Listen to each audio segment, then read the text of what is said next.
Hello students. तो chemical kinetics topic हम यहाँ पर स्टार्ट करेंगे। ओके, तो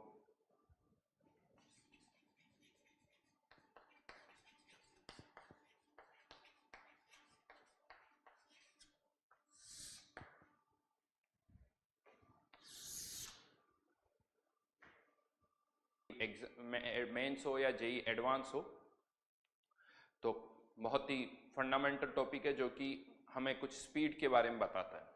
जैसा मैंने आपको पहले भी बताया कि केमिकल जो केमिस्ट्री है, फिजिकल केमिस्ट्री, उसके अंदर फिजिकल केमिस्ट्री में हम मेनली जब रिएक्शंस की बात करते हैं तो उसमें तीन इंपॉर्टेंट क्वेश्चन आते हैं कि क्या वो रिएक्शन होगी या नहीं होगी। फर्स्ट क्वेश्चन की क्या वो रिएक्शन होगी या नहीं होगी, ये हमें किससे पता चलता है? थर्मोडायनेमिक्स से। सेकंड, अगर वो होगी तो कितने परसेंट होगी? 10%, 20%, 50%, 70%। ये हमें किससे पता चलता है? केमिकल इक्विलिब्रियम से, जो कि एक तरह से थर्मोडायनेमिक्स का ही एक पार्ट कह सकते हो आप। एंड इसके अलावा एक और इम्पॉर्टेंट क्वेश्चन यहीं पर आता है कि अगर 10% हो रही है या 70% हो रही है या 30% हो रही है तो उसको कितना टाइम लगेगा। ये हम थर्मोडायनेमिक्स से नहीं फाइंड आउट कर सकते कि कितना टाइम लगेगा। थर्मोडायनेमिक्स केवल ये बताता है कि रिएक्शन होगी या नहीं होगी और कितनी होगी, वो ये नहीं बताता कि उसमें टाइम कितना लगेगा। तो यहाँ पर केमिकल काइनेटिक्स हमें बताता है कि अगर कोई रिएक्शन हो रही तो कितनी देर में कितना प्रोडक्ट फॉर्म होगा। तो लिखिए यहाँ पर सबसे पहले, this chapter, note down, this chapter mainly deals with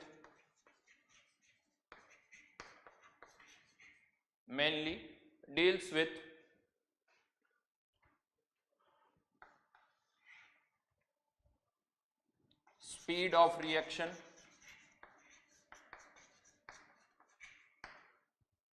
एक रिएक्शन की स्पीड क्या होगी।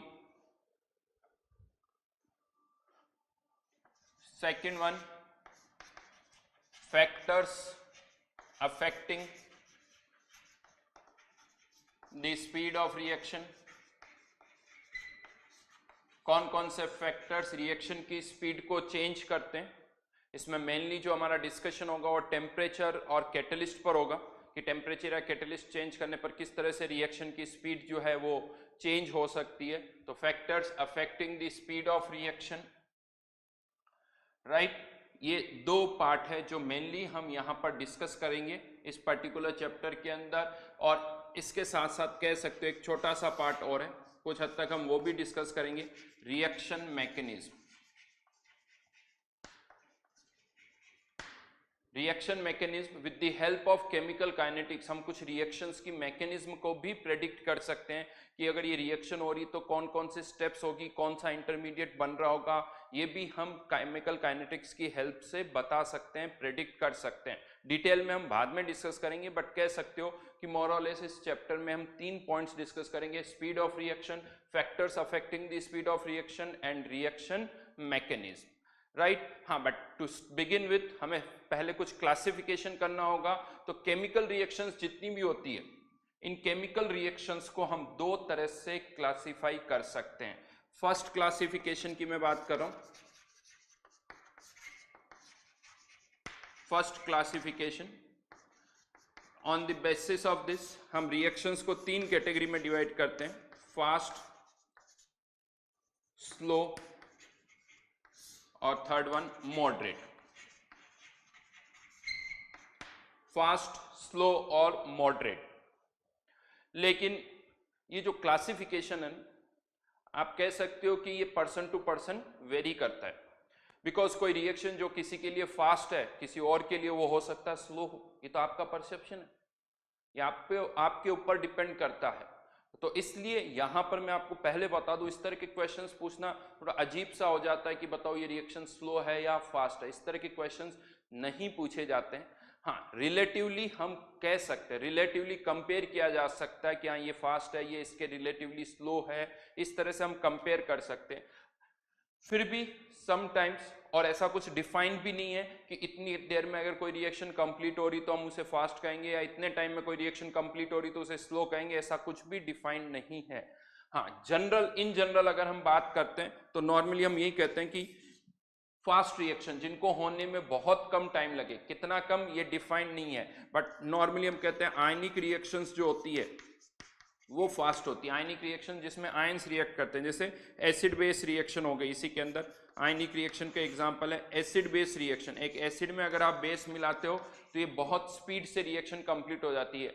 इनफैक्ट मैं आपको बताऊं कुछ आयनिक रिएक्शंस तो विद इन पिको सेकेंड्स यानी 10⁻⁻12 सेकेंड्स में कंप्लीट हो जाती है, यानी बहुत फास्ट होती है।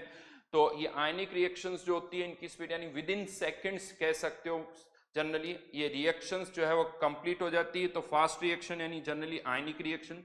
स्लो रिएक्शन की बात करें हम तो एक बहुत ही कॉमन सा एग्जांपल है जो हम इसके लिए यूज करते हैं, rusting of iron. Rusting of iron normally हम कहते हैं कि एक स्लो प्रोसेस है, लेकिन जैसा मैंने अभी आपसे कहा था ये भी आपके ऊपर डिपेंड करता है। नॉर्मली हमें लगता है कि आयरन रस्टिंग जो होती है वो स्लो प्रोसेस होता है, बट जो ब्रिजेस बना रहा है, जो पाइपलाइंस डालते हैं पेट्रोलियम पाइपलाइंस, उनसे आप पूछे तो उनके लिए तो ये रस्टिंग वाला जो प्रोसेस है वो फास्ट होता है। एक ब्रिज हमने बनाया and because of the rusting अगर वो लेट से 20-30 ईयर्स में कोलैप्स कर जाता है तो जिसने ब्रिज बनाया उसके अकॉर्डिंग तो क्या होगा कि रस्टिंग फास्ट होगी, तो उसके लिए वो 20 ईयर्स भी एक फास्ट प्रोसेस हो जाएगा। तो इसलिए हाँ, बट इन जनरल हम बोलते हैं rusting of iron is slow process. Then moderate यानी कुछ आवर्स में रिएक्शन कंप्लीट हो जाए, कुछ मिनट्स में रिएक्शन कंप्लीट हो जाए।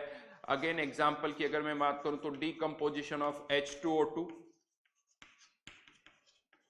डीकंपोजिशन ऑफ H2O2 एक मॉडरेट रिएक्शन का आप एग्जांपल कह सकते हो। PCl5 converting into PCl3 plus Cl2, तो ये कुछ एग्जांपल्स हैं।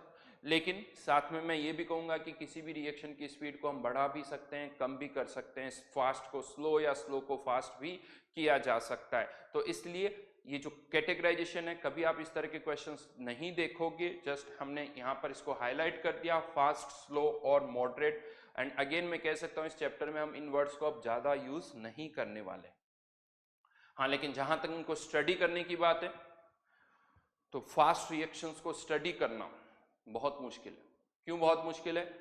क्योंकि आप कुछ भी चेंजेस ऑब्जर्व कर पाओ उससे पहले तो वो रिएक्शन कंप्लीट हो जाती, उससे पहले वो रिएक्शंस कंप्लीट हो जाती, तो इनको स्टडी करना बहुत मुश्किल होता है। Similarly slow reactions, I think इनको भी स्टडी करना मुश्किल होता है। इसका कारण क्या होता है? कुछ भी चेंज ऑब्जर्व करने में सालों लग जाते हैं। अब पता चला कि एक रिएक्शन है जो कि बहुत स्लो है, आपको कुछ डेटा लेना है, कुछ ऑब्जर्व करना है, तो आपने 2-3 एक्सपेरिमेंट्स किए, ऑब्वियसली कुछ सालों में रिजल्ट्स आ रहे हैं तो अच्छा खासा टाइम उसमें लग जाएगा। और रिजल्ट्स लेने के बाद आपको पता चला कि यार इसमें तो कुछ एरर आ गई, कुछ इश्यूज हो गए, आपको फिर से एक नया सेट ऑफ डेटा चाहिए, तो हो सकता है आपकी नेक्स्ट जनरेशन वो काम करे, ऐसे ही हो सकता है फिर, क्योंकि ईयर्स लगते हैं इसके अंदर। तो इनको स्टडी करना भी बहुत मुश्किल है। इसलिए आसान क्या है स्टडी करना? मॉडरेट। इनको हम इजीली स्टडी कर सकते हैं। तो कह सकते हो ज़्यादातर इस चैप्टर में हमारा जो डिस्कशन होगा वो मॉडरेट रिएक्शंस पर ही होगा, जिनकी स्पीड ना तो बहुत कम है, जिनकी स्पीड ना बहुत ज़्यादा है। ठीक है, तो एक सिंपल सा क्लासिफिकेशन है, जस्ट वर्ड्स याद रखो, फास्ट, स्लो और मॉडरेट। लेकिन इस चैप्टर के लिए जो यूजफुल क्लासिफिकेशन है, यूजफुल जो क्लासिफिकेशन है वो है सेकंड क्लासिफिकेशन। एंड इसके अकॉर्डिंग हम केमिकल रिएक्शन को दो कैटेगरी में डिवाइड करते हैं, दो कैटेगरी में डिवाइड करते हैं, एलिमेंट्री और कॉम्प्लेक्स। एलिमेंट्री और कॉम्प्लेक्स क्या है इनके मीनिंग? एक रिएक्शन जब होती, रिएक्टेंट प्रोडक्ट में कन्वर्ट होता है, तो बहुत सारी रिएक्शंस में तो रिएक्टेंट जो है डायरेक्टली प्रोडक्ट में कन्वर्ट हो जाता है, और बहुत सारी रिएक्शंस में होता है रिएक्टेंट पहले किसी इंटरमीडिएट कंपाउंड में कन्वर्ट होता है, और इंटरमीडिएट कंपाउंड जो है वो किसी फाइनल प्रोडक्ट में कन्वर्ट होता है। यानी रिएक्टेंट से प्रोडक्ट बनने के बीच में कुछ इंटरमीडिएट प्रोडक्ट्स बनते हैं। अगर कुछ इंटरमीडिएट प्रोडक्ट्स बन रहे हैं तो इसे हम कहते हैं कि रिएक्शन एक स्टेप में नहीं हो रही है, प्रोडक्ट जो बन रहे हैं वो एक से ज्यादा स्टेप्स में बन रहे हैं, तो ऐसी रिएक्शंस को हम कहते हैं कॉम्प्लेक्स रिएक्शन, या इसे मैं ऐसे लिख सकता हूं multi step reaction. Multi step reaction जिसमें रिएक्टेंट डायरेक्टली प्रोडक्ट में कन्वर्ट नहीं होते हैं। जैसे एग्जांपल में लिखता हूं यहाँ पर twice NO plus O2 converting into NO2। ये रिएक्शन है लेकिन इसमें NO plus O2 directly NO2 में कन्वर्ट नहीं होता है। तो होता क्या है, पहले दो NO2 मॉलिक्यूल कन्वर्ट हो जाते हैं N2O2 में, और ये जो N2O2 इंटरमीडिएट बनता है ये O2 के साथ रिएक्ट करके किसमें कन्वर्ट होता है, ट्वाइस NO2 में। ये दो स्टेप में रिएक्शन हो रही है। इनफैक्ट इसे हम कहते हैं, ये इसकी मैकेनिज्म है, this is known as mechanism of reaction.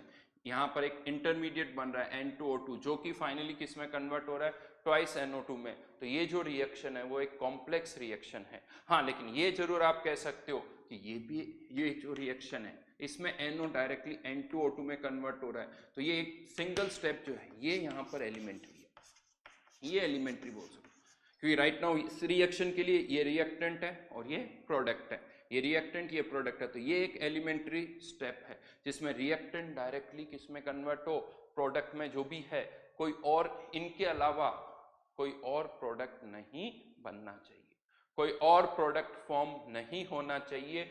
इसको मैं ग्राफिकली बताऊंगा तो ज्यादा अच्छी तरह से समझ में आएगा।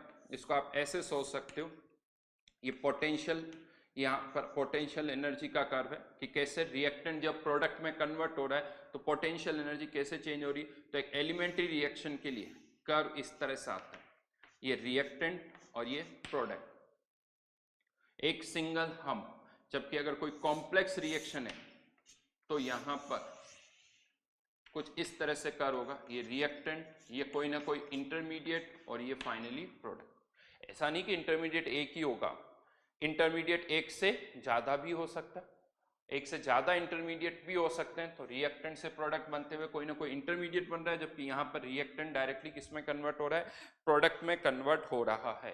तो एलिमेंट्री एंड कॉम्प्लेक्स क्या होता है वो मैंने बताया। सिंगल स्टेप लिख सकते हो आप यहाँ पर, सिंगल स्टेप रिएक्शन और मल्टी स्टेप रिएक्शन। हाँ, लेकिन अब क्वेश्चन ये आता है कि हमें कैसे पता चलेगा कि ये रिएक्शन अगर ऐसे लिखी हुई है तो ये सिंगल स्टेप है या मल्टी स्टेप। अगर मैं रिएक्शन आपको लिख के दे दूं तो नहीं पता कर सकते। अगर एक रिएक्शन ऐसे लिखी हुई है तो आप नहीं पता कर सकते हो, और ना कोई आपसे पूछने वाला कि बताओ ये एलिमेंट्री है या कॉम्प्लेक्स है। हाँ, लेकिन अगर मैं आपको ये कहता हूँ ये एलिमेंट्री है तो उसका मतलब समझ में आना चाहिए। एलिमेंट्री अगर मैं कहता हूं that means reactant directly product में कन्वर्ट हो रहा है, कोई और इंटरमीडिएट प्रोडक्ट नहीं बन रहा है। लेकिन अगर मैं कहता हूं ये कॉम्प्लेक्स रिएक्शन है, मतलब रिएक्टेंट डायरेक्टली प्रोडक्ट में नहीं कन्वर्ट हो रहा है, बीच में कोई ना कोई इंटरमीडिएट यहां पर बन रहा है। तो elementary and complex, single step, multi step. फिर से मैं आपसे कह रहा हूं, कोई भी आपसे ये नहीं पूछेगा कि ये रिएक्शन देखे कि ये सिंगल स्टेप है या मल्टी स्टेप है, नहीं पूछा जाएगा। आपको बस अगर ये इंफॉर्मेशन दी जाती है सिंगल स्टेप है यानी एलिमेंट्री है तो उसका मतलब क्या है, कॉम्प्लेक्स है तो उसका मतलब क्या है, वो आपको पता होना चाहिए। ठीक है, तो ये क्लासिफिकेशन कहाँ यूज होगा वो मैं बताऊंगा, अभी तो जस्ट मैंने इसको डिफाइन कर दिया। तो ये हमारे लिए एक इंपॉर्टेंट क्लासिफिकेशन है इस चैप्टर के पॉइंट ऑफ व्यू से। ये एक जनरल क्लासिफिकेशन था जो नॉर्मली बुक्स में होता है, वो मैंने आपको बता दिया ना। अब हम आगे बढ़ते हैं। जैसा मैंने बताया इस चैप्टर के अंदर मेनली हम क्या डिस्कस करने वाले हैं, स्पीड। तो अब ऑब्वियस सी बात है स्पीड कैसे डिफाइन होती है वो पता होना चाहिए। तो हेडिंग डालिए वेरियस टाइप्स ऑफ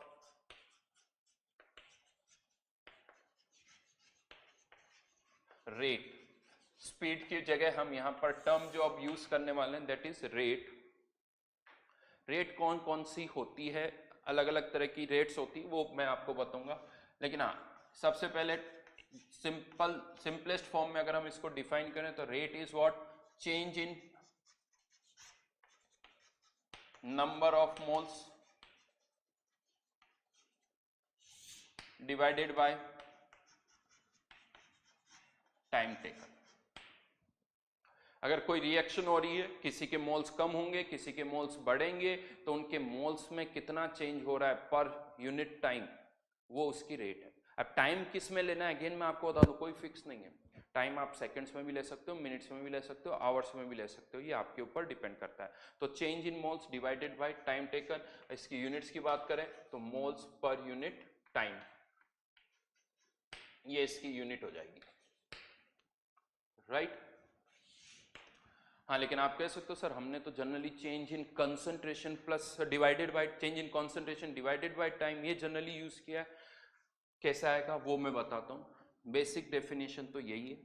हाँ, लेकिन जिस कंटेनर में रिएक्शन हो रही है और उसका वॉल्यूम कांस्टेंट है, if volume of container is constant, अगर वो कंटेनर जिसमें रिएक्शन हो रही है वॉल्यूम कांस्टेंट है, तो वहां पर हम इस रेट को इस तरह से भी डिफाइन कर सकते हैं। अब कांस्टेंट है वॉल्यूम, तो क्यों ना इसको वॉल्यूम से हम डिवाइड कर दें, तो change in number of moles divided by volume upon time taken. Change in concentration और इसको अब मैं क्या लिख सकता हूं, change in concentration divided by time taken. हाँ, ऑब्वियसली यहां पर यूनिट्स चेंज हो जाएगी इसकी, moles per litre divided by time, इसकी यूनिट अलग होगी, ये यूनिट्स लिख रहा हूं मैं यहां पर। और फॉर गैसेस, अगर कोई गैसेस सब्सटेंस है तो आप कंसंट्रेशन को प्रेशर में भी कन्वर्ट कर सकते हो, किसकी हेल्प से, पीवी इक्वल्स टू एनआरटी की हेल्प से। तो फॉर गैसेस अगर हम बात करें तो change in pressure divided by time taken, ये भी एक तरीका है, divided by time taken. Obviously यहां पर अब प्रेशर आ गया, तो प्रेशर की यूनिट है तो एटमॉस्फेयर, पास्कल, कुछ भी आप यूज कर सकते हो, divide by time. Time minutes में, आवर्स में, किसी में भी पुट कर सकते हो।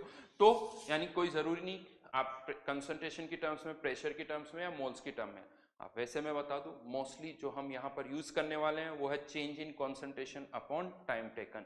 मोस्टली ये फॉर्मेट हम यूज करेंगे क्योंकि हम जितनी भी रिएक्शंस यहाँ पर डिस्कस करने वाले हैं उसमें कंटेनर का वॉल्यूम जो है वो कांस्टेंट है, राइट। उनमें कंटेनर का वॉल्यूम कांस्टेंट है, तो ज्यादातर हम जो यूज करेंगे वो change in concentration divided by time. लेकिन अब यहाँ पर ये जो रेट है वो तो चलिए हमने डिफाइन कर दी, लेकिन मैं आपको बताऊं यहाँ पर ये जो रेट है ये हम कहते हैं कभी नेगेटिव नहीं होती, नेगेटिव नहीं होती। लेकिन अब यहाँ कंफ्यूजन ये आता है कि कुछ सब्सटेंस तो इस रेट से कम हो रहे होंगे और कुछ सब्सटेंस इस रेट से बढ़ रहे होंगे, तो दोनों में तो डिफरेंस है। तो यहां पर हम क्या करते हैं, इस रेट्स को अब दो पार्ट में डिवाइड कर रहे हैं, रेट ऑफ डिसअपीयरेंस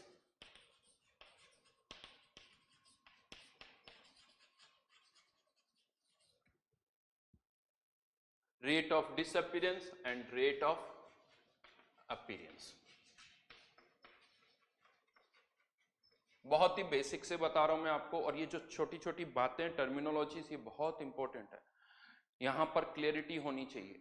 ये किस तरह से हर एक चीज डिफाइन हुई है वो हमें बहुत अच्छी तरह से पता होनी चाहिए। Rate of disappearance and rate of appearance, कोई भी जो रिएक्शन होती है, किसी भी रिएक्शन के अंदर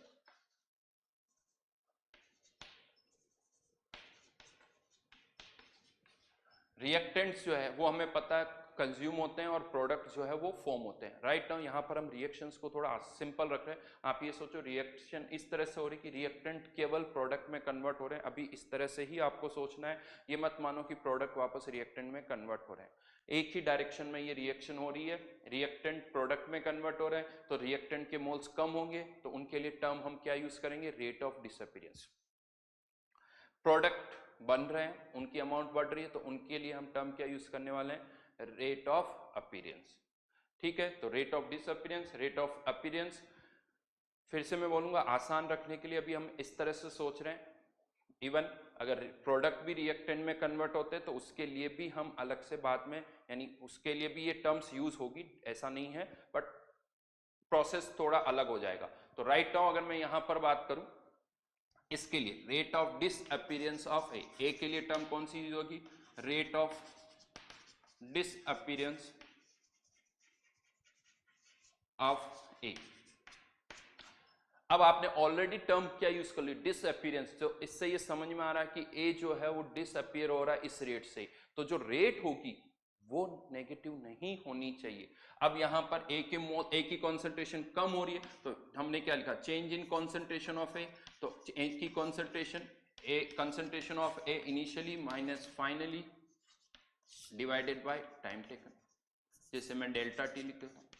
लेकिन अब क्या होता है जब हम डेल्टा लिखते हैं तो डेल्टा का हमेशा मीनिंग क्या होता है, फाइनल माइनस इनिशियल, और यहां हमने लिखा हुआ है इनिशियल माइनस फाइनल। तो अगर आप इसको डेल्टा की टर्म में लिखोगे तो यहां पर कौन सा साइन आ जाएगा, माइनस साइन, तो minus delta A upon delta T, change in concentration divide by time taken, और आगे माइनस साइन। यहां कंफ्यूजन होता है बहुतों को कि सर अभी तो आपने कहा था कि हम रेट को माइनस में डिफाइन नहीं करेंगे और आपने तो यहाँ माइनस लगा दिया। तो मैं आपको बता दूं यहां पर माइनस लगाया ही इसलिए गया ताकि ये जो ओवरऑल वैल्यू है ये प्लस आए। क्यों? क्योंकि चेंज इन कंसंट्रेशन ये हमेशा होता है फाइनल माइनस इनिशियल, तो ये चेंज इन कंसंट्रेशन नेगेटिव होगा, तो नेगेटिव नेगेटिव हमने क्या कर दिया पॉजिटिव। तो ये जो रेट ऑफ डिसअपीयरेंस ऑफ ए का जो आंसर आएगा वो अब पॉजिटिव होगा। रेट ऑफ डिसअपीयरेंस ऑफ ए का जो आंसर होगा वो अब पॉजिटिव होगा। ठीक है। हाँ, लेकिन यही अगर हम बात करें बी के लिए तो रेट ऑफ अपीयरेंस ऑफ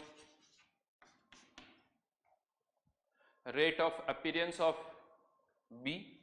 अब बी के लिए अगर हम बात करें तो बी की कॉन्सेंट्रेशन तो बढ़ रही है, तो इसके लिए तो बी फाइनल बी इनिशियल, यहां पर इनिशियल माइनस फाइनल क्यों लिखा है, क्योंकि हमें ये सारे आंसर्स पॉजिटिव चाहिए, तो यहां पर इनिशियल माइनस फाइनल लिखा क्योंकि ये वैल्यू पॉजिटिव है, यहां पर ये वैल्यू पॉजिटिव है इसीलिए फाइनल माइनस इनिशियल लिखा, और यहां पर सिंस ये फाइनल माइनस इनिशियल है तो इसे हम delta B upon delta t लिख सकते हैं, मतलब यहां कोई नेगेटिव साइन नहीं आएगा।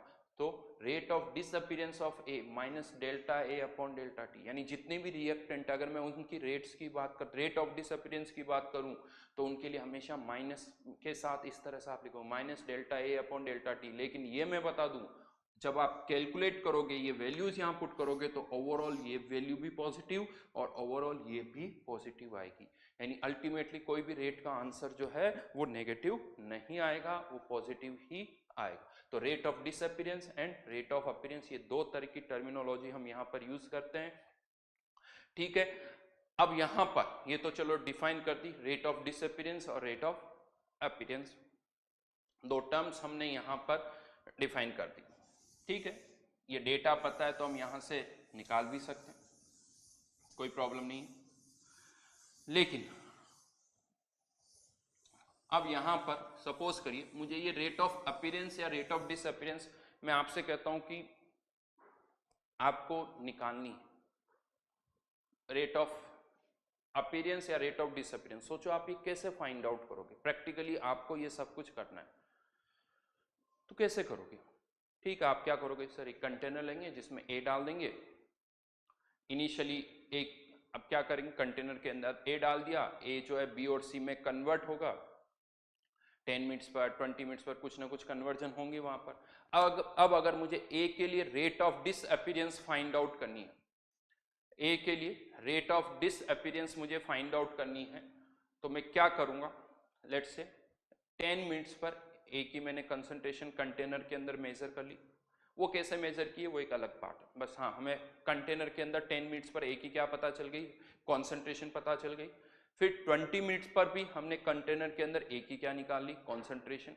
10 मिनट पर ए की कॉन्सेंट्रेशन पता है, 20 मिनट पर ए की कॉन्सेंट्रेशन पता है, दोनों की कॉन्सेंट्रेशन में क्या निकाल दिया, change divided by time taken, ये क्या आ गई, rate of disappearance of A. लेकिन अगर मुझे rate of disappearance of A नहीं, मुझे तो rate of appearance of B चाहिए, तो मैं ए की जगह किसकी कंसंट्रेशन मेजर करूंगा, बी की कंसंट्रेशन। 10 मिनट्स पर बी की कंसंट्रेशन मेजर की, 20 मिनट्स पर बी की कंसंट्रेशन मेजर की, change in concentration of B divide by time taken, ये rate of appearance of B. और अगर यही मुझे सी की कंसंट्रेशन, सी के लिए rate of appearance find out करना है तो मैं सी की कंसंट्रेशन मेजर करूंगा, यानी जिसके लिए रेट मेजर करनी है, जिसकी रेट मेजर करनी है उसकी कॉन्सेंट्रेशन आप मेजर करो। लेकिन सोचो आपको 10 से 20 मिनट्स के बीच में, 10 से 20 मिनट्स के बीच में ए की रेट ऑफ डिसअपीयरेंस भी फाइंड आउट करनी है, बी की रेट ऑफ अपीयरेंस भी फाइंड आउट करनी है और सी की रेट ऑफ अपीयरेंस भी फाइंड आउट करनी है। तो क्या हम ऐसा करेंगे कि ए की कॉन्सेंट्रेशन भी मेजर करेंगे, बी की कॉन्सेंट्रेशन भी मेजर करेंगे और सी की कॉन्सेंट्रेशन भी मेजर करेंगे, सबकी कॉन्सेंट्रेशन मेजर करेंगे और फिर सबके लिए अलग अलग से रेट निकालेंगे। कर सकते हो, गलत कुछ नहीं है, लेकिन सबकी कॉन्सेंट्रेशन मेजर करने की कोई ज़रूरत नहीं है। क्यों नहीं है? क्योंकि अगर आपने एक ही रेट मेजर कर ली 10 से 20 मिनट्स के बीच में, एक ही रेट ऑफ डिसअपीयरेंस आपने निकाल ली, तो एक ही रेट ऑफ डिसअपीयरेंस से आप बी की रेट ऑफ अपीयरेंस निकाल सकते हो और बी की अपीयरेंस से सी की निकाल सकते हो। कैसे निकाल सकते हैं वो मैं अब आपको बता रहा हूँ कि यानी कैसे हम एक रेट को दूसरी रेट से रिलेट कर सकते हैं, रेट ऑफ अपीयरेंस से कैसे rate of disappearance find out कर सकते हैं वो मैं आपको बता रहा हूँ। कैसे? तो क्या लगता है आपको, अगर ये रिएक्शन हो रही है A converting into 2B plus C, तो ये तो क्लियर है कि अगर इसका 1 मोल कंज्यूम होता है तो इसके कितने बनेंगे? 3 mole. From 1 mole we will get 3 moles, तो 1 से 3, यानी किसी टाइम पीरियड में A के जितने मोल्स कम होंगे B के मोल्स जो बनेंगे वो उसके 3 टाइम्स होंगे। तो ये क्या है? Minus delta A upon delta t. ये क्या है? पर यूनिट टाइम, जो भी पर यूनिट, पर सेकंड, पर मिनट, पर आवर, जो भी हो, पर यूनिट टाइम A के इतने मोल्स कम हो रहे हैं, 5 मोल्स कम हो रहे हैं, 10 मोल्स कम हो रहे हैं, 15 मोल्स कम हो रहे हैं, जो भी वैल्यू होगी, इतने मोल्स कम हो रहे हैं, that is rate of disappearance of A, per second, पर मिनट, पर आवर, जो भी होगा। तो अगर A के इतने मोल्स पर मिनट या पर सेकंड कम हो रहे हैं, तो जो B के मोल्स बनेंगे, B के जो मोल्स बनेंगे वो क्या होंगे? इसके उतने ही होंगे, एक उतने ही होंगे नहीं, बी के जो मोल्स बनेंगे वो इसके 3 टाइम्स होंगे। ए के जितने कम हुए बी के उसके 3 टाइम्स बनेंगे, तो इसीलिए मैंने इसको किससे मल्टीप्लाई कर दिया? 3 से। थोड़ा कंफ्यूजन होता है ये, इधर मल्टीप्लाई करें या इधर मल्टीप्लाई करें, इधर मल्टीप्लाई करें या इधर मल्टीप्लाई करें, वो कंफ्यूजिंग होता है, बी केयरफुल। तो ये इस तरफ आके मल्टीप्लाई हो रहा है, राइट। देन अगर मैं बात करूं बी और सी की, बी और सी की अगर मैं बात करूं, तो यहां पर रेट ऑफ, यानी अगर अब मुझे ए से सी को रिलेट करना है तो कह सकते हो, कोई बड़ी बात नहीं, ए से अगर सी को रिलेट करना है तो यहां पर इंस्टेड ऑफ 3 किससे मल्टीप्लाई करेंगे? 2 से।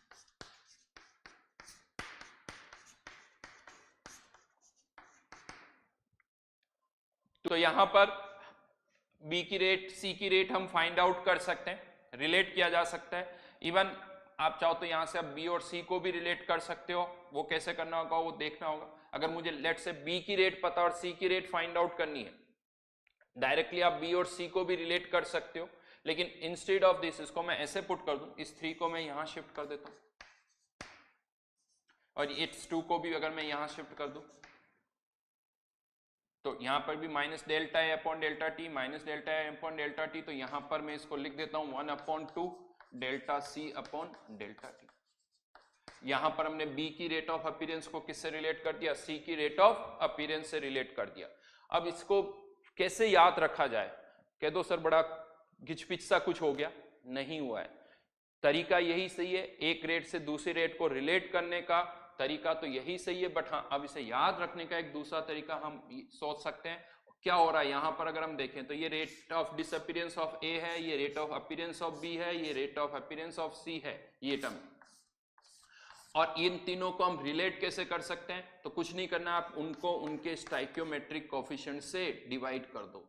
यहां पर 1 से, यहां पर 3 से, यहां पर 2 से डिवाइड कर दो, तो आप इनको रिलेट कर सकते हो। मतलब मैं कह सकता हूं अगर ये कोई रिएक्शन हो रही है ए कन्वर्टिंग इनटू बी प्लस सी, ये इनके स्टोइकियोमेट्रिक कोफिशिएंट है, तो यहां पर आप ये कह सकते हो minus delta A upon delta T, delta B upon delta T, rate of appearance of B, rate of appearance of C. अगर हमें इन तीनों को रिलेट करना है, इससे ये निकालना है या इससे ये निकालना है, तो बड़ा सिंपल है, क्या करना होगा आपको? इनको इनके स्टाइकियोमेट्रिक कोफिशिएंट से डिवाइड कर दो, इनको इनके स्टाइकियोमेट्रिक कोफिशिएंट से डिवाइड कर दीजिए। बट फिर से कहूंगा, rate of appearance of B जो है 1/b into delta B upon delta T नहीं है, ये rate of appearance of B है, ये rate of appearance of C है, ये rate of appearance, rate of disappearance of A है। तो आप इनको रिलेट कर सकते हो। तो ये इस तरह से इजीली एक रेट से हम दूसरी रेट भी फाइंड आउट कर सकते हैं। राइट, यहां पर हम इसको रिलेट कर सकते हैं और यहीं पर एक और टर्म हम डिफाइन करने जा रहे हैं।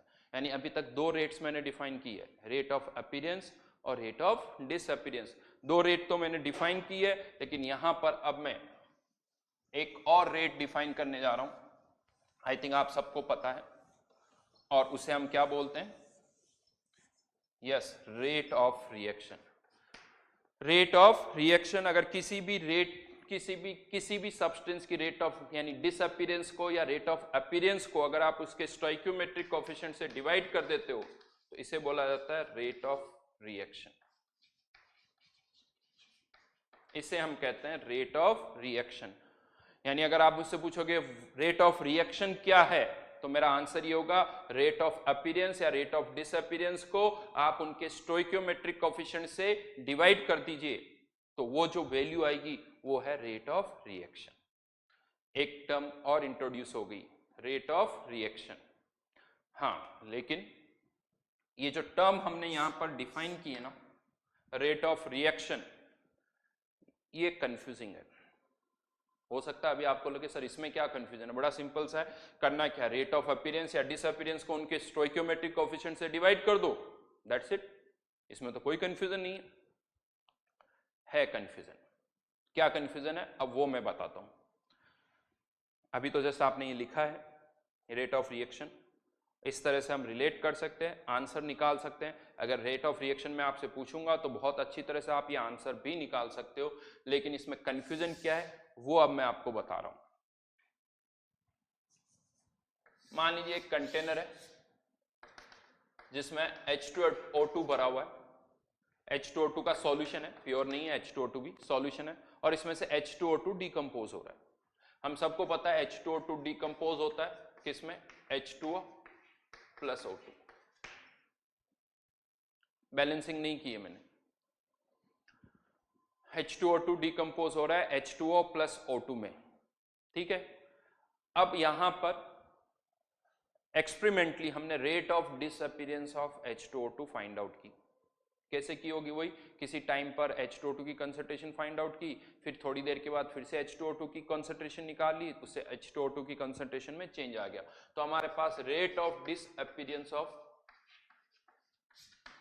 H2O2 ये डेटा है 20, जो भी यूनिट्स आप लगा सकते हो, यूनिट लगा लेना। तो rate of disappearance of H2O2 हमने एक्सपेरिमेंटली निकाला, कितना आया 20, राइट। अब ये तो हमें पता चल गया। अब मुझे यहां पर उससे क्या फाइंड आउट करना है, रेट ऑफ रिएक्शन निकालनी है। ये तो rate of disappearance of H2O2 आ गई। अब मुझे यहां पर H2O2 की क्या निकालनी है, यानी सॉरी, ये rate of disappearance of H2O2 है और हमें निकालना क्या है, रेट ऑफ रिएक्शन।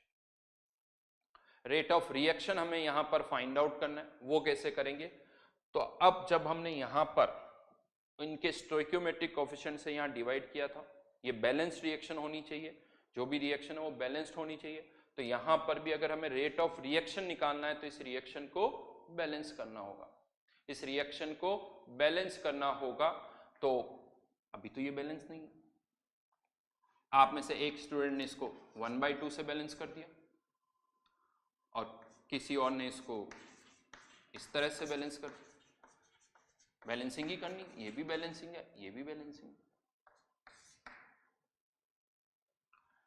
अब जिसने इस तरह से बैलेंस किया, अगर मैं कहूं कि रेट ऑफ रिएक्शन क्या होगी, तो रेट ऑफ रिएक्शन निकालने के लिए हम क्या कर रहे हैं, रेट ऑफ डिसअपीयरेंस को किससे डिवाइड करेंगे, स्टोइकियोमेट्रिक कोएफिशिएंट। यहां पर स्टोइकियोमेट्रिक कोएफिशिएंट कितना है 1, तो यहां पर 20 ही आंसर आ जाएगा। लेकिन जिन्होंने रिएक्शन को इस तरह से बैलेंस किया है उनके लिए H2O2 का स्टोइकियोमेट्रिक कोएफिशिएंट कितना है 2, तो वो क्या करेंगे, रेट ऑफ डिसअपीयरेंस को इसको किससे डिवाइड करेंगे, 2 से डिवाइड करेंगे, यानी उनका आंसर कितना आएगा 10।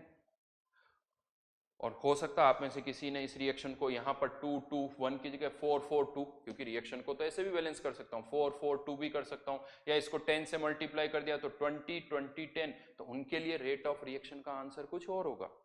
उनके लिए रेट ऑफ रिएक्शन का आंसर कुछ और होगा। मतलब हो क्या रहा है, ये जो रिएक्शन यहां हो रही थी इसकी रेट ऑफ डिसअपीयरेंस हमें पता है कितनी 20, लेकिन जब हम इसकी रेट ऑफ रिएक्शन निकाल रहे हैं तो आप में से मान लीजिए आप एक क्लास के अंदर बैठे हुए हो, 10 स्टूडेंट्स बैठे हुए हैं, किसी ने रिएक्शन को इस तरह से बैलेंस किया, किसी ने इस तरह से बैलेंस किया और किसी ने किसी तरह से बैलेंस किया, क्योंकि रिएक्शन को बैलेंस करने के तो बहुत सारे तरीके हैं, तो सबके लिए रेट ऑफ रिएक्शन का जो आंसर आ रहा है वो तो अलग अलग आ रहा है।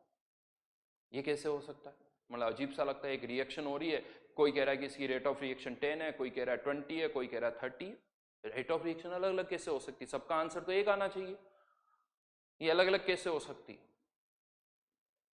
बट आ रहा है आंसर तो आप कह सकते हो। हाँ जी, कौन सा आंसर चाहिए, चलिए ऐसे लिखिए आप 20 या 10। आप कुछ लोगों के माइंड में जो डाउट्स है वो भी मैं कह देता हूं। बहुतों को ऐसा लगता है कि अगर कंटेनर में 1 मोल H2O2 डाला तो हम ऐसे करेंगे, 2 मोल H2O2 डाला तो हम ऐसे करेंगे। ये गलत है, क्योंकि ये रिएक्शन ऐसे लिखी हुई, इसका मतलब ये नहीं कि कंटेनर में H2O2 का 1 मोल है, या रिएक्शन ऐसे लिखी हुई इसका मतलब कंटेनर में H2O2 के 2 मोल है। इससे कोई लेना देना नहीं है। राइट नाउ इस कंटेनर में कितने मोल्स है हमें नहीं पता, 0.1 मोल्स है, 0.01 मोल्स है, 100 मोल्स है, 200 मोल्स है, उससे बैलेंसिंग का कोई कनेक्शन नहीं। ये बैलेंस्ड रिएक्शन है, ये भी बैलेंस्ड है, ये भी बैलेंस्ड है, ये भी सही है, ये भी सही।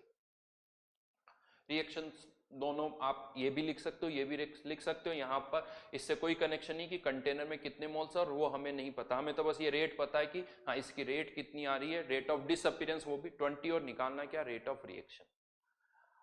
अब यहाँ पर प्रॉब्लम ये कि रिएक्शन को ऐसे बैलेंस करें तो आंसर अलग आता है और ऐसे बैलेंस करें तो आंसर अलग आता है। तो यस ये आएगा, यानी रेट ऑफ रिएक्शन के आंसर एक से ज्यादा हो सकते हैं depending upon the balancing of reaction, कि रिएक्शन की बैलेंसिंग आपने कैसे की है। अगर रिएक्शन की बैलेंसिंग ऐसे है तो रेट ऑफ रिएक्शन 20, रिएक्शन की बैलेंसिंग ऐसे है तो रेट ऑफ रिएक्शन 10, यानी रेट ऑफ रिएक्शन के आंसर एक से ज्यादा हो सकते हैं। मतलब 10 भी सही है, 20 भी सही है, 10 और 20 दोनों ही सही है। तो कंफ्यूजन होता सर 2 रेट कैसे हो गई, तो रेट ऑफ रिएक्शन के आंसर एक से ज्यादा हो सकते हैं, क्योंकि इस टर्म को हमने डिफाइन ही इसी तरह से किया है। इसको हमने डिफाइन ही कैसे किया है कि स्टोइकियोमेट्रिक कोफिशिएंट से डिवाइड कर दो, किसी भी की रेट ऑफ अपीयरेंस या डिसअपीयरेंस को स्टोइकियोमेट्रिक कोफिशिएंट से डिवाइड कर दो। अब स्टोइकियोमेट्रिक कोफिशिएंट तो फिक्स होते ही नहीं, वो तो चेंज हो सकते हैं। बैलेंस रिएक्शन बैलेंस है, 2 से मल्टीप्लाई कर दो, फिर 10 से मल्टीप्लाई कर दो, वो फिक्स नहीं है, तो रेट ऑफ रिएक्शन भी फिक्स नहीं है। यानी रेट ऑफ रिएक्शन का आंसर, अगर रिएक्शन गिवन है, अगर ये रिएक्शन है तब ये आंसर है, ये ठीक है, तब एक ही आंसर होगा। लेकिन अगर बैलेंसिंग आप चेंज करते हो तो फिर रेट ऑफ रिएक्शन का आंसर भी बदल जाएगा। मेरा कहने का मतलब ये है कि एक अगर रिएक्शन आपको मैं कहता हूं तो उसकी रेट ऑफ रिएक्शन के इनफाइनाइट आंसर हो सकते हैं डिपेंडिंग अपॉन दी बैलेंसिंग, हो सकते हैं, लेकिन रेट ऑफ अपीयरेंस और डिसअपीयरेंस का आंसर एक ही होगा। रेट ऑफ अपीयरेंस और डिसअपीयरेंस का आंसर जो होगा वो एक ही होगा। वो कैसे, आप वापस से यहां से रेट ऑफ अपीयरेंस या डिसअपीयरेंस निकालो। वो कैसे निकालोगे, तो सीधा सीधा यहां पर मैं कह सकता हूं कि रेट ऑफ रिएक्शन कैसे निकालना है, स्टोइकियोमेट्रिक कोएफिशिएंट से डिवाइड करके। तो रेट ऑफ डिसअपीयरेंस या अपीयरेंस निकालना है तो रेट ऑफ रिएक्शन को वापस से किससे मल्टीप्लाई कर दो, रेट ऑफ रिएक्शन को किससे मल्टीप्लाई कर दो, स्टोइकियोमेट्रिक कोएफिशिएंट से। तो यहां पर रेट ऑफ डिसअपीयरेंस, इसको मैं शॉर्ट में ऐसे अब लिख रहा हूं, rate of disappearance, right, confusion नहीं होना चाहिए, रेट ऑफ डिसअपीयरेंस। तो फिर से यहां पर तो 20 स्टोइकियोमेट्रिक कोएफिशिएंट से मल्टीप्लाई किया, यहां पर रेट ऑफ डिसअपीयरेंस निकालना है तो 10 स्टोइकियोमेट्रिक कोएफिशिएंट से मल्टीप्लाई किया, यहां पर भी 20 आंसर, यहां पर भी 20। यानी एक रिएक्शन की रेट अगर आपको बतानी है तो मैं आपको सही सही बताऊं, आप रेट ऑफ रिएक्शन के थ्रू मत बताओ, किसके थ्रू बताओ, रेट ऑफ अपीयरेंस और रेट ऑफ डिसअपीयरेंस के थ्रू। ये सही पैरामीटर्स हैं। रेट ऑफ रिएक्शन 2 टर्म हमने डिफाइन की है, लेकिन मेरे अकॉर्डिंग ये एक फालतू टर्म है, इससे कुछ पता नहीं चलता, कंफ्यूजन ही होता है। ये तो कुछ नहीं, यहां पर जैसे हमने देखा तो एक नाम दे दिया रेट ऑफ रिएक्शन। अब प्रॉब्लम क्या होती है मैं आपको बताऊं, हम इसको ज्यादा इंपॉर्टेंस देते हैं, हम रेट ऑफ डिसअपीयरेंस और अपीयरेंस को मानते हैं कि ये फालतू की टर्म है, हमें लगता है ये सही टर्म है। यानी पता नहीं क्यों थोड़ा सा ऐसा लगता भी कि इस रेट ऑफ रिएक्शन वर्ड में ही अब कुछ ग्रेविटी है, ऐसा लगता है ग्रेविटी है, तो इसको ऑटोमेटिकली ऐसा लगता है ज्यादा इंपॉर्टेंस दें। नहीं, इसकी इंपॉर्टेंस कम है, जितनी कम इंपॉर्टेंस दोगे उतना अच्छा है। ज्यादा इंपॉर्टेंस आपको किसको देनी है, अपीयरेंस या डिसअपीयरेंस, या इसको मैं ऐसे कह दूं, इसको रेस्पेक्ट मत दो, रेस्पेक्ट किसको दो, रेट ऑफ अपीयरेंस या rate of sorry rate of appearance या रेट ऑफ डिसअपीयरेंस। वो एक रिएक्शन के लिए यूनिक वैल्यू होगी, रेट ऑफ रिएक्शन कोई यूनिक वैल्यू नहीं होगी। अगर किसी भी क्वेश्चन में आपको रेट ऑफ रिएक्शन गिवन है, पहली चीज रेट ऑफ रिएक्शन की का डेटा अगर गिवन है तो साथ में बैलेंस रिएक्शन गिवन होनी चाहिए। रेट ऑफ रिएक्शन का डेटा तभी यूज करो जब साथ में बैलेंस रिएक्शन है, यानी ये रिएक्शन है तो रेट ऑफ रिएक्शन इतनी है, ये रिएक्शन है तो रेट ऑफ रिएक्शन इतनी है, और आप उस रेट ऑफ रिएक्शन से पहले क्या निकालो, रेट ऑफ अपीयरेंस और रेट ऑफ डिसअपीयरेंस, वो आप फाइंड आउट कर लो और फिर रेट ऑफ रिएक्शन को भूल जाओ। यानी आगे अब आपको हर जगह रेट ऑफ या तो अपीयरेंस यूज करो या रेट ऑफ डिसअपीयरेंस आपको यूज करना है, रेट ऑफ रिएक्शन को यूज नहीं करना है। कंफ्यूज करती है टर्म, इसको मैं ऐसे पुट कर दूं, इसको मैं ऐसे पुट कर दूं, ये एक दो कंटेनर, इसमें कोई एक रिएक्शन हो रही है, इसमें कोई दूसरी रिएक्शन हो रही है, और मैं आपसे कहता हूं कि इस कंटेनर में जो रिएक्शन हो रही है उसकी रेट ऑफ रिएक्शन है 20 और इस कंटेनर में जो रिएक्शन हो रही है उसकी रेट ऑफ रिएक्शन है 10, बताओ कौन फास्ट है? आप ये नहीं कह सकते 20 वाली ज्यादा फास्ट है। क्यों? क्योंकि उसकी रेट ऑफ रिएक्शन निकालते वक्त आपने कौन से स्टोइकियोमेट्रिक कोएफिशिएंट से डिवाइड किया, हमें नहीं पता। अगर आपको इन दोनों की रेट को कंपेयर करना है, कौन सी रिएक्शन फास्ट है, तो आप उनकी दोनों की रेट ऑफ रिएक्शन से क्या निकालो, रेट ऑफ डिसअपीयरेंस निकालो, और रेट ऑफ डिसअपीयरेंस से फिर कंपेयर करो कि कौन सी स्लो है कंपैरेटिवली, कौन सी फास्ट है। तो यूज जो आपको करना है वो हमेशा रेट ऑफ डिसअपीयरेंस और रेट ऑफ अपीयरेंस है, ये ध्यान रखना आपको। रेट ऑफ अपीयरेंस या रेट ऑफ डिसअपीयरेंस, इनको आप यूज करोगे। तो ये रेट ऑफ रिएक्शन है। क्यों दो आंसर आ रहे हैं? क्योंकि हमने इसको डिफाइन ही इसी तरह से किया है।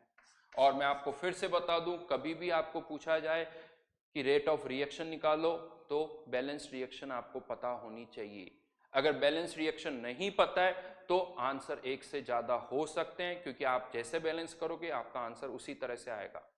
अगर मैं यहां पर इस रिएक्शन को बैलेंस करके नहीं देता हूं तो ये आंसर भी सही है, ये आंसर भी सही है। लेकिन अगर बैलेंस करके दे देता हूं तो ठीक, अगर ये बैलेंसिंग है तो ये आंसर सही है, ये बैलेंसिंग है तो ये आंसर सही है। ठीक है, तो ये याद रखना यहां पर। लेकिन मैं बता दूं, इवन जेई में भी ऐसा हो रखा है, जेई में भी ऐसा हुआ है कि बहुत बार क्या होता है, एग्जामिनर भी फ्लो में रेट ऑफ रिएक्शन कितनी पूछ लेते हैं और बैलेंस रिएक्शन आपको नहीं गिवन होती, बैलेंस रिएक्शन आपको नहीं गिवन होती। अब बैलेंस रिएक्शन नहीं गिवन है आपको, तो आप क्या करोगे, कौन सा आंसर दोगे? आपको आंसर तो देना ही, आपके पास ये वाला ऑप्शन तो नहीं कि ये वाला भी सही है ये वाला भी सही है, आपको कोई एक आंसर देना है। तो अगर बैलेंस रिएक्शन नहीं दे रखी है तो हम क्या करेंगे वो मैं बता रहा हूं।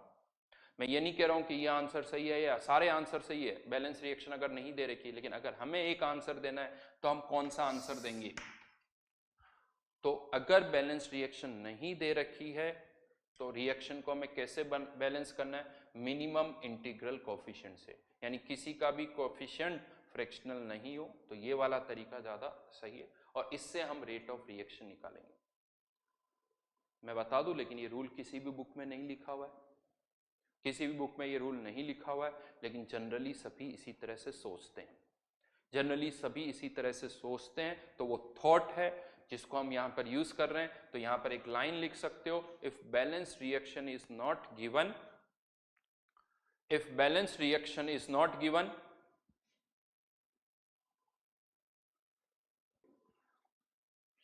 if balanced reaction is not given, then balance it with minimum integral coefficient, balance it with minimum integral coefficient to determine rate of reaction.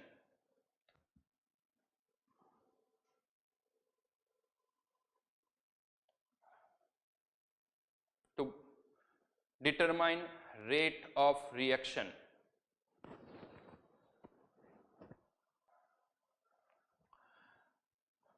तो फिर से मैं कहूंगा कि ये रेट ऑफ रिएक्शन से कोई फायदा नहीं है।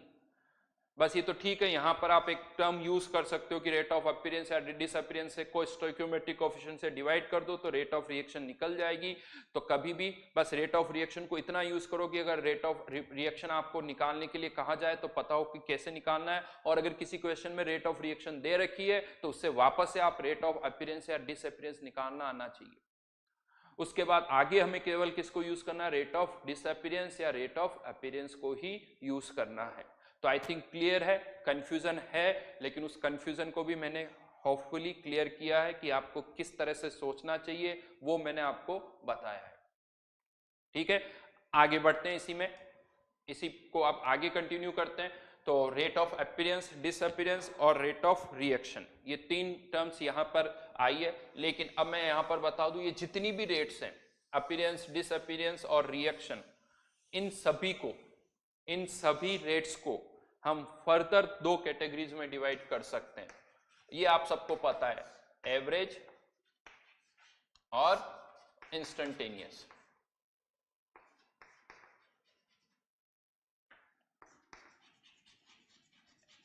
एवरेज रेट और इंस्टेंटेनियस रेट, क्या डिफरेंस है दोनों में? एवरेज रेट, एवरेज वर्ड जो डिफाइंड होता है, हम कहते हैं defined over a period of time, defined over a period of time.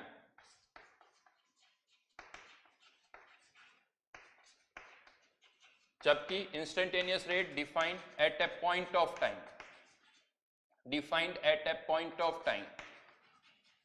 मतलब क्या हुआ इसका, इसको ऐसे समझिए, अगर मैं आपसे कभी भी ये पूछता हूं कि 10 से 20 मिनट्स के बीच में रेट क्या होगी, एक पीरियड दिया आपको, अगर 10 से 20 मिनट्स के बीच में अगर मैंने रेट पूछी तो ये एवरेज रेट है। 20 से 40 मिनट्स के बीच में रेट पूछी है, ये भी एवरेज रेट है। 1 आवर से 2 आवर्स के बीच में रेट पूछी है, ये भी एवरेज रेट है। लेकिन अगर मैं कहता हूं 10 मिनट पर रेट निकालो किसी पॉइंट ऑफ टाइम पर, that is instantaneous rate. 2 hour पर रेट निकालो, दैट इज इंस्टेंटेनियस रेट। यानी किसी पॉइंट ऑफ टाइम पर अगर हम बात कर रहे हैं तो वो इंस्टेंटेनियस है। Point of time 1 hour, 1 hour 30 minutes, 80 minutes, 120 minutes, 120 second पर रेट निकालो, 240 सेकंड पर रेट निकालो, किसी पॉइंट ऑफ टाइम की बात हो रही है तो वो इंस्टेंटेनियस रेट है। पीरियड ऑफ टाइम, किसी पीरियड की टाइम फ्रेम पीरियड है तो that is average rate. Mathematically इसको हम डेल से लिखते हैं, डेल्टा ए, अगर डिसअपीयरेंस है तो माइनस आ जाएगा, अपीयरेंस है तो प्लस आ जाएगा। यहां पर अगर हमें इसे लिखना तो minus D A upon D T, minus D A upon D T. ठीक है, तो ये डिफरेंस एवरेज रेट, एक टाइम पीरियड होगा, एक टाइम पीरियड 10 से, उस टाइम पीरियड को यहां पर लिखना होगा 1 आवर, 2 आवर, 3 आवर, जो भी हो सकता है, ये किसी इंस्टेंट पर है। कैसे निकालेंगे वो भी अभी मैं आपको बताऊंगा कि इनको कैसे निकालना होता है। बट हाँ, सभी रेट्स को हम इस तरह से दो पार्ट में डिवाइड कर सकते हैं, एवरेज रेट और इंस्टेंटेनियस रेट, एक क्वेश्चन के थ्रू अभी हम इसको समझेंगे। तो अब आप एक क्वेश्चन लिखें, यहां पर मैं डिक्टेट कर रहा हूं, लिखते जाइए।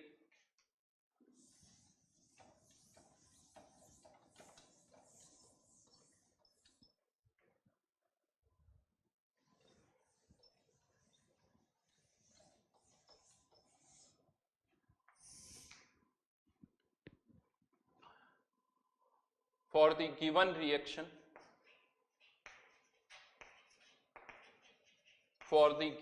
reaction, A plus 2B converting into 3C plus 4D,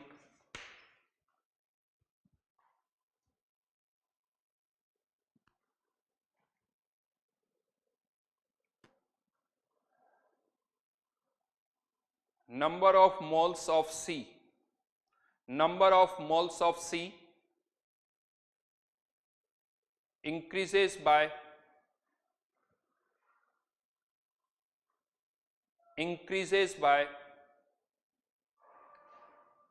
6 moles, increases by 6 moles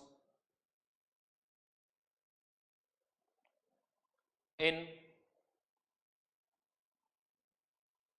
10 minutes in a 10-liter container. In a 10-liter container,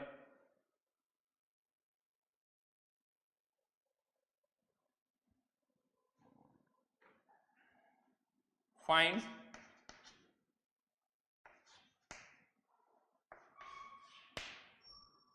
first part rate of appearance of C and D. Second part rate of reaction, rate of disappearance of A and B. First second third part answer कौन सी units में निकालने हैं? Moles per litre per minute.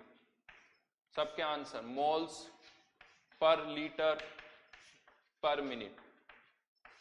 इसका भी answer उसी unit में चाहिए।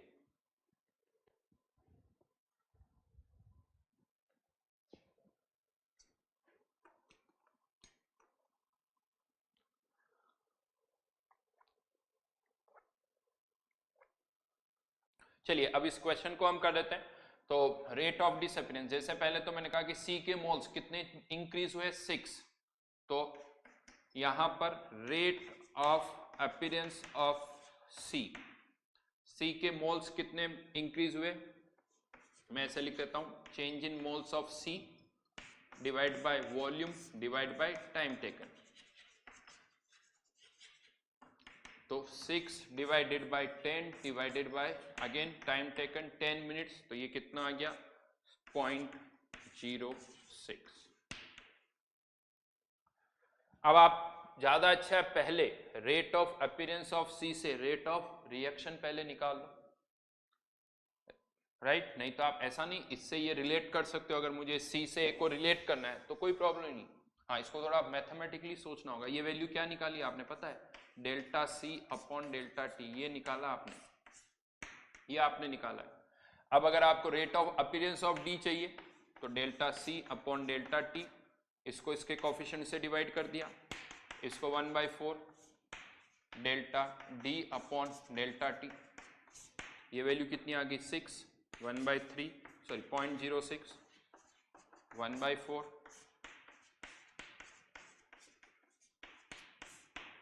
तो ये आंसर कितना हो गया 0.08।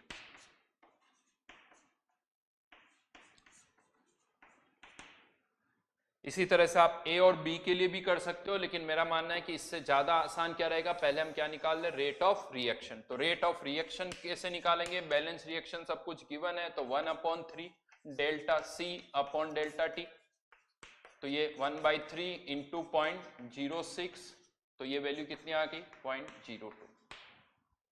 और जैसा अभी मैंने बताया रेट ऑफ रिएक्शन निकालने के लिए हम क्या करते हैं, स्टोइकियोमेट्रिक कोएफिशिएंट से डिवाइड करते हैं। तो रेट ऑफ रिएक्शन से वापस रेट ऑफ अपीयरेंस या डिसअपीयरेंस निकालना है, तो स्टोइकियोमेट्रिक कोएफिशिएंट से क्या कर दो, मल्टीप्लाई। तो रेट ऑफ डिसअपीयरेंस ऑफ ए, खैर इसका कोएफिशिएंट तो 1 है, तो आंसर क्या आ जाएगा 0.02। Rate of disappearance of B, इसके लिए किससे मल्टीप्लाई करना होगा 0.02 को 2 से, तो ये आंसर कितना हो गया 0.04।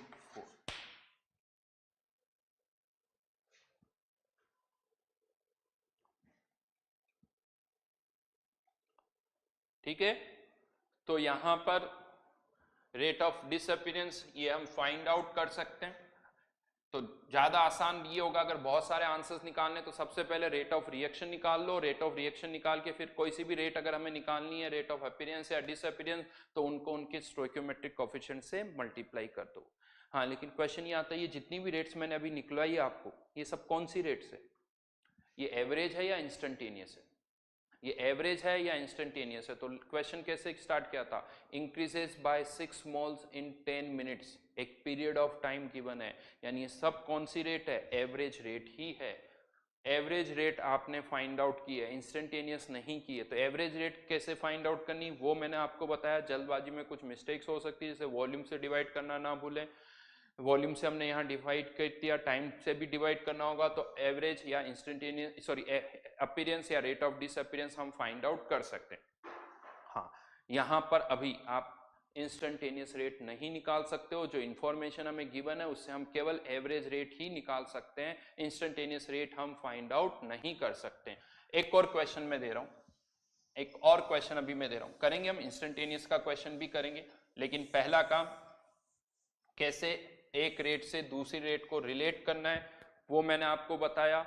मैथमेटिकली होता क्या है, ये बड़े कॉम्प्लिकेटेड सा दिखता है कि ये क्या लिख दिया गया है, बड़ा सिंपल सा है। इन टर्मिनोलॉजीज को अच्छी तरह से याद रखो। ये rate of appearance of C है, ये rate of appearance of D है, उनको हमने उनके स्टोइकियोमेट्रिक कोएफिशिएंट से डिवाइड कर दिया। एक और क्वेश्चन अब हम यहां पर कर रहे हैं, find rate of disappearance of ammonia from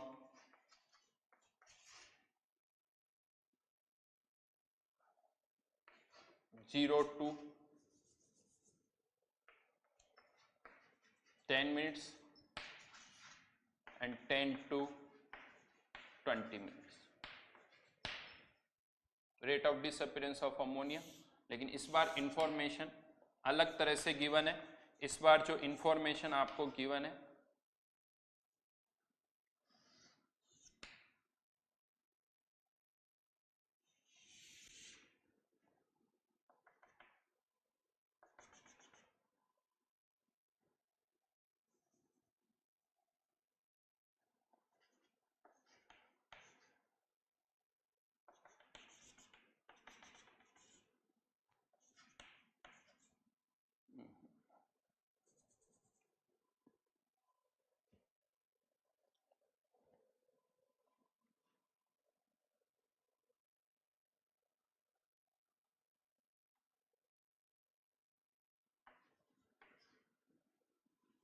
check कर लेना।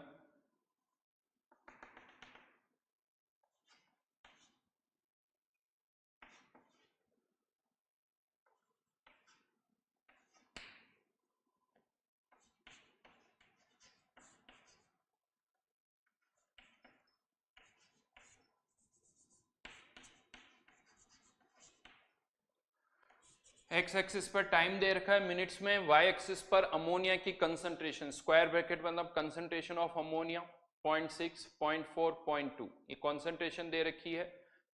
इनिशियली कंसंट्रेशन 0.6, 10 मिनट्स पर 0.2, फिर 30 मिनट्स पर 10 मिनट्स पर 0.4, 30 मिनट्स पर 0.2। Rate of disappearance of ammonia आपको निकालना है।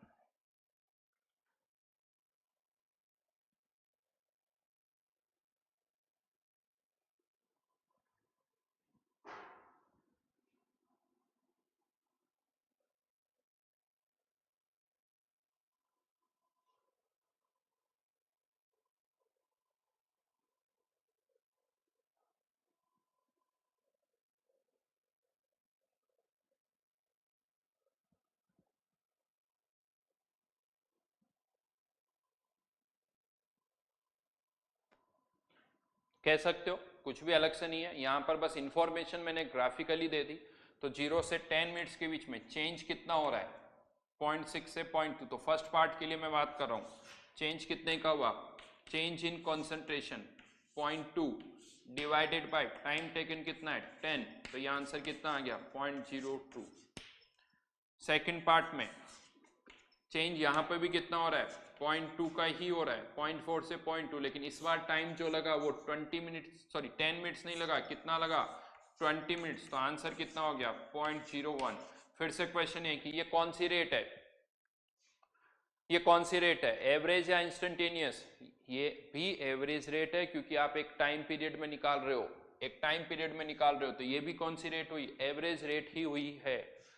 अब मैं यहां पर आपसे पूछता हूं, ये पार्ट ओवर हो गया। अब मैं यहां पर एक क्वेश्चन आपसे पूछ रहा हूं कि 10 मिनट पर रेट क्या होगी, रेट एट 10 मिनट।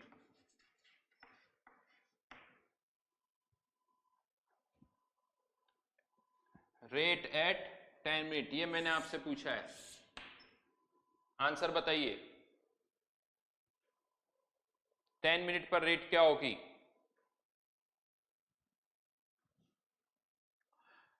नहीं निकाल सकते हो, करेक्ट, नहीं निकाल सकते हो। क्यों, बहुतों ने आंसर क्या किया, बहुतों ने आंसर 0.04 लिख दिया, वो गलत आंसर है।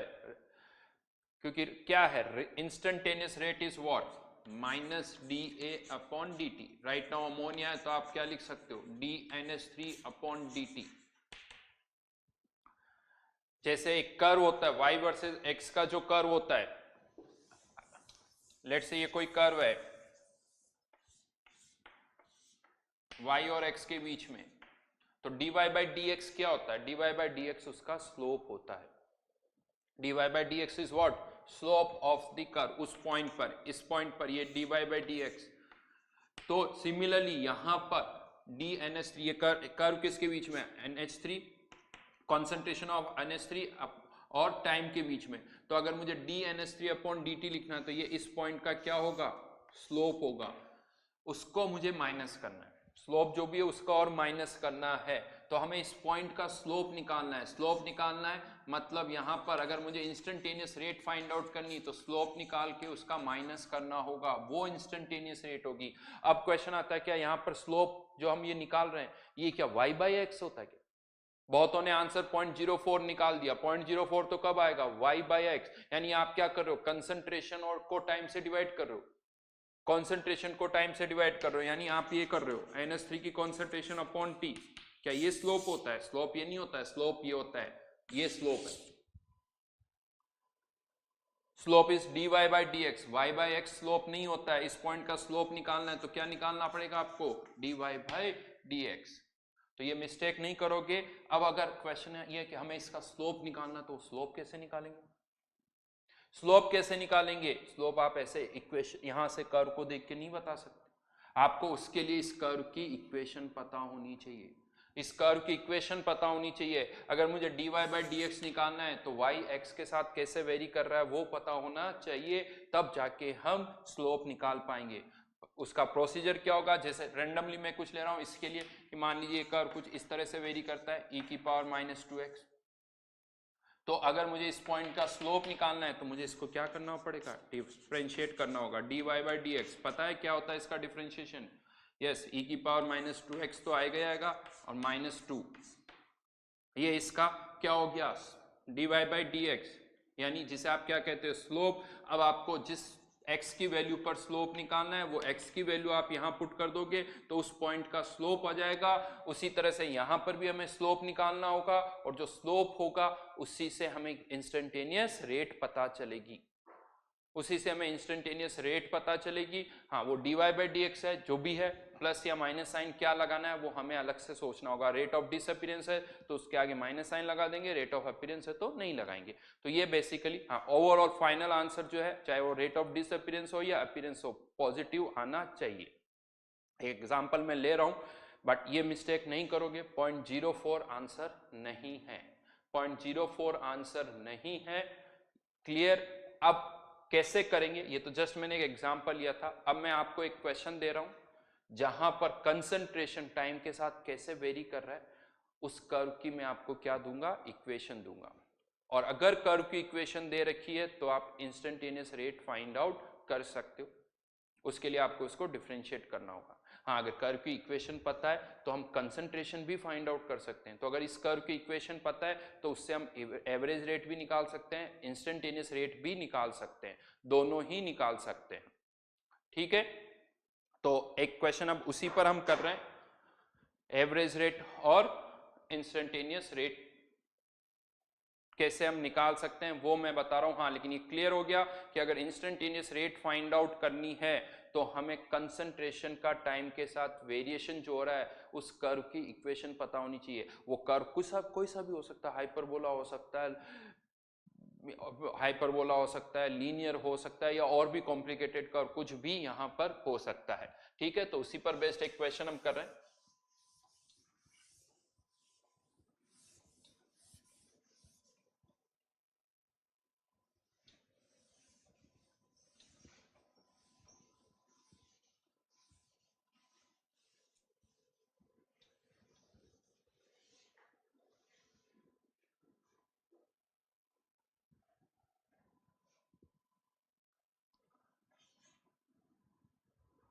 लिखिए,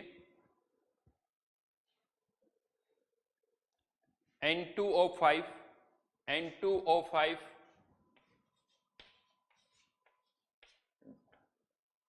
decomposes into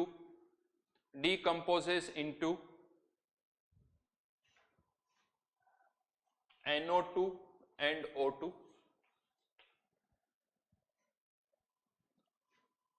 according to given N2O5 decomposes into NO2 and O2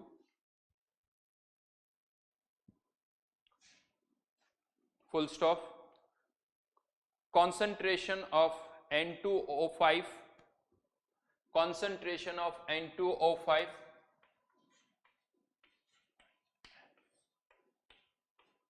at any time t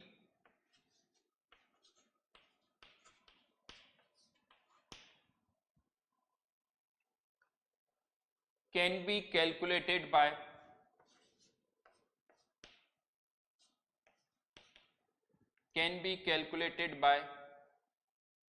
given expression.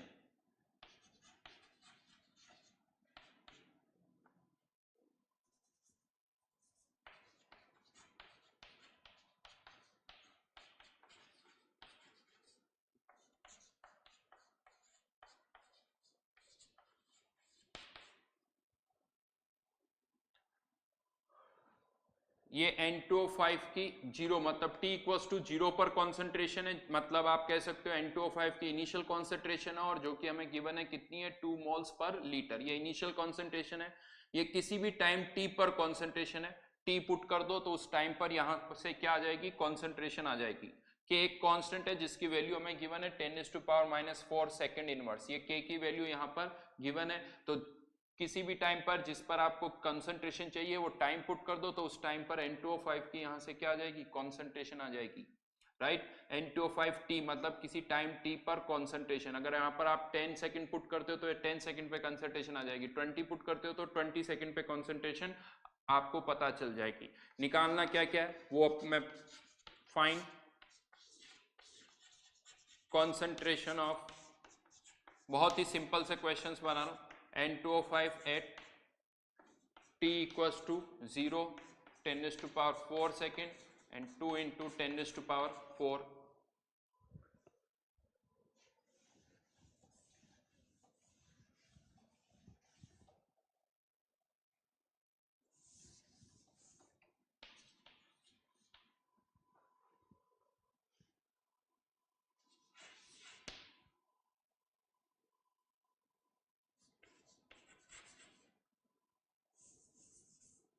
Rate of disappearance of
पहले ये 4 पार्ट करिए, फिर इसमें मैं एक पार्ट और ऐड करूंगा।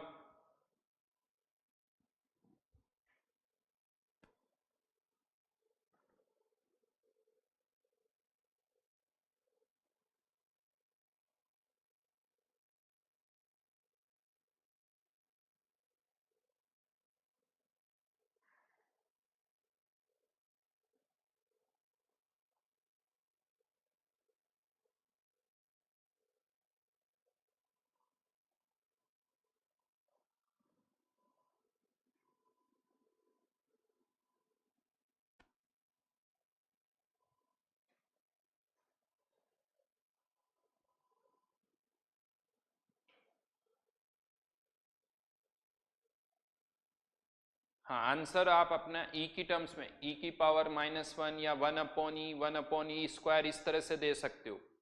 यहाँ पर जो आंसर्स आपको निकालने हैं 1/e की टर्म्स में दे सकते हो, उसकी वैल्यू पुट करने की जरूरत नहीं है।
चलिए फर्स्ट पार्ट में बताता हूं कैसे करना है। खैर कॉन्सेंट्रेशन फाइंड आउट करनी है t इक्वल्स टू 0 और पर, तो फर्स्ट पार्ट के लिए तो बहुत आसान सही है, इसमें वैल्यूज पुट कर दो। तो t इक्वल्स टू 0 तो ऑलरेडी पता ही है, एट 10⁴ सेकेंड्स, 10⁴ सेकेंड में 2 e की पावर 10⁻⁻4 इंटू 10⁴, तो ये आंसर क्या हो गया यहां पर 2/e। और सिमिलरली कुछ खास नहीं करना, 2 इंटू 10⁴ पर क्या हो जाएगा 2/e², यहां पर 2 टाइम्स आ जाएगा तो 2/e²। ठीक है, ये तो कॉन्सेंट्रेशन निकाल लिया, कॉन्सेंट्रेशन हमने निकाल ली। देन सेकेंड पार्ट में क्या निकालना है, rate of disappearance of N2O5 in the first 10⁴ second. अब आपको कुछ नहीं करना है, कॉन्सेंट्रेशन पता चाहिए कौन सी रेट होगी, एवरेज या इंस्टेंटेनियस। तो सिंस अगेन एक पीरियड ऑफ टाइम है तो ये भी एवरेज रेट है और ये भी एवरेज रेट है। आपको t इक्वल्स टू 0 पर कॉन्सेंट्रेशन पता है, 10⁴ सेकेंड पे पता है और 2 इंटू 10⁴ सेकेंड पे पता है। तो अगर फर्स्ट 10⁴ सेकेंड मतलब यहां से यहां तक कॉन्सेंट्रेशन में कितना चेंज हो रहा है, तो फर्स्ट 10⁴ सेकेंड में तो change in concentration, rate of disappearance minus N2O5 upon delta T. तो यहां पर ये क्या हो जाएगा, चेंज इन कॉन्सेंट्रेशन, तो 2 माइनस इनिशियल कॉन्सेंट्रेशन 10⁴ सेकेंड पे कॉन्सेंट्रेशन, दोनों की कॉन्सेंट्रेशन का डिफरेंस डिवाइडेड बाय 10⁴। यही फाइनल आंसर है। अभी इसको और सिंप्लीफाई नहीं करना है। लेकिन थर्ड पार्ट के अंदर rate of disappearance of N2O5, अब आपका जो टाइम पीरियड है वो बदल गया, 10⁴ से 2 इंटू 10⁴, तो 10⁴ पर कंसंट्रेशन 2/e और फिर और कम हो गई तो 2/e minus 2/e² divided by time taken.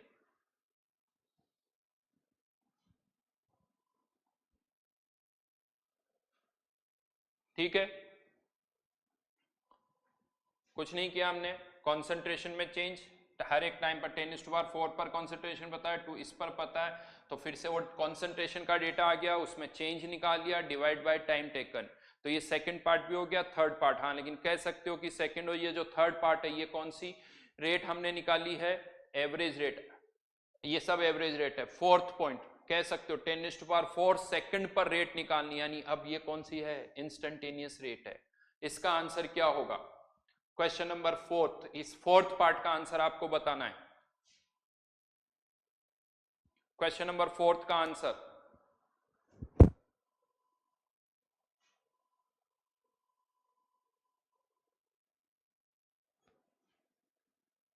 सोचिए जल्दी से।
इंटू ई की पावर 10⁻⁻4 इंटू 10⁻⁴।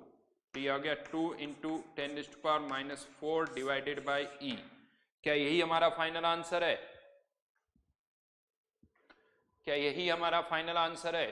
नहीं, ये क्या आई अभी? यस, ये इंस्टेंटेनियस रेट है, ये इंस्टेंटेनियस रेट है, लेकिन ये rate of disappearance of N2O5 है। ये rate of disappearance of N2O5 है। हमें rate of disappearance of N2O5 नहीं निकालना है, हमें क्या निकालनी है? Rate of reaction. ये rate of disappearance of N2O5 आई है। इसको अब किस में कन्वर्ट करना होगा आपको? रेट ऑफ रिएक्शन में कन्वर्ट करना होगा। उसके लिए किससे डिवाइड करना होगा आपको? स्टोइकियोमेट्रिक कोफिशिएंट से। स्टोइकियोमेट्रिक कोफिशिएंट से डिवाइड करना होगा। तो उसके लिए तो रिएक्शन चाहिए। कह सकते हो सर रिएक्शन तो गिवन ही नहीं है। कोई बात नहीं, अगर नहीं गिवन है तो फिर आपको लिखनी पड़ेगी। अब कैसे बैलेंस करेंगे? N2O5 converting into NO2 plus O2, तो इसको 2 से मल्टीप्लाई कर दिया, ये 4 आ गया। ये रिएक्शन बैलेंस हो गई, ये रिएक्शन बैलेंस हो गई। और अब यहां पर मुझे रेट ऑफ डिसअपीयरेंस से रेट ऑफ रिएक्शन निकालना है। तो रेट ऑफ रिएक्शन का आंसर क्या हो जाएगा? इसको किससे डिवाइड करना होगा? स्टोइकियोमेट्रिक कोफिशिएंट से। तो 2 इंटू 10⁻⁴ डिवाइड बाई ई, और स्टोइकियोमेट्रिक कोफिशिएंट से डिवाइड कर दिया, तो आंसर जो आएगा 10⁻⁴ अपॉन ई। ये आपका फाइनल आंसर होगा। 10⁻⁴ divided by E will be the final answer. तो be careful, rate of reaction, rate of disappearance. मैं आपको बता दूं, क्वेश्चन को 2-3 बार आपको करना होगा। कंफ्यूजन होता है आप में से बहुतों को, ये समझ में बहुत बार मैंने ये नोटिस किया क्लास के अंदर, हम इसी में कंफ्यूज हो जाते हैं कि कॉन्सेंट्रेशन क्या है, रेट क्या है। ये कॉन्सेंट्रेशन है, जब आप dt से डिवाइड करते हो ये रेट है। हाँ, लेकिन ये dt से डिवाइड कर रहा हूं, ये इंस्टेंटेनियस रेट है, ये इंस्टेंटेनियस रेट है। ये कौन सी रेट है? एवरेज रेट है। क्वेश्चन को क्लियरली देखिए कि एवरेज रेट पूछी गई है, कॉन्सेंट्रेशन पूछी गई है, या इंस्टेंटेनियस रेट पूछी गई है। आपको क्या निकालना है? बहुत बार मैंने ऐसे देखा है, स्टूडेंट्स को पूछा जाता है कि कॉन्सेंट्रेशन निकालो, और हम उसको भी डिफरेंशिएट कर लेते हैं, यानी वहां पर भी डिफरेंशिएट करके वैल्यू निकालते हैं, मतलब रेट निकाल देते हैं। पूछा जा रहा है कॉन्सेंट्रेशन, निकाल रहे हैं रेट, या रेट पूछा जा रहा है और हम क्या निकाल रहे हैं? कॉन्सेंट्रेशन। यस, ये याद रखना, इंस्टेंटेनियस रेट निकालनी है तो आपको डिफरेंशिएट करना होगा। इंस्टेंटेनियस रेट अगर आपको निकालनी है तो आपको डिफरेंशिएट करना ही होगा। बिना डिफरेंशिएट किए हुए आप इंस्टेंटेनियस रेट फाइंड आउट नहीं कर सकते हैं। दो मैंने आपसे कहा था कि इस क्वेश्चन का एक पार्ट मैं और दूंगा, तो वो टाइम हो गया है, लेकिन मैं वो पार्ट लिख देता हूं, आप खुद सोच के करिए। नेक्स्ट क्लास में मैं इसी से आगे उसको कंटिन्यू करूंगा। जो एक और पार्ट है इसी का 5th part, find expression for the concentration of NO2 with time। जैसे N2O5 का concentration का एक्सप्रेशन था, ऐसे ही आपको एक्सप्रेशन किसके लिए फाइंड आउट करना है?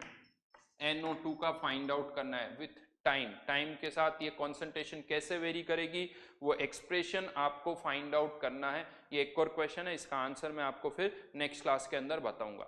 ठीक है, तो थैंक यू, मिलते हैं नेक्स्ट क्लास के अंदर, इसी को आगे कंटिन्यू हम करेंगे।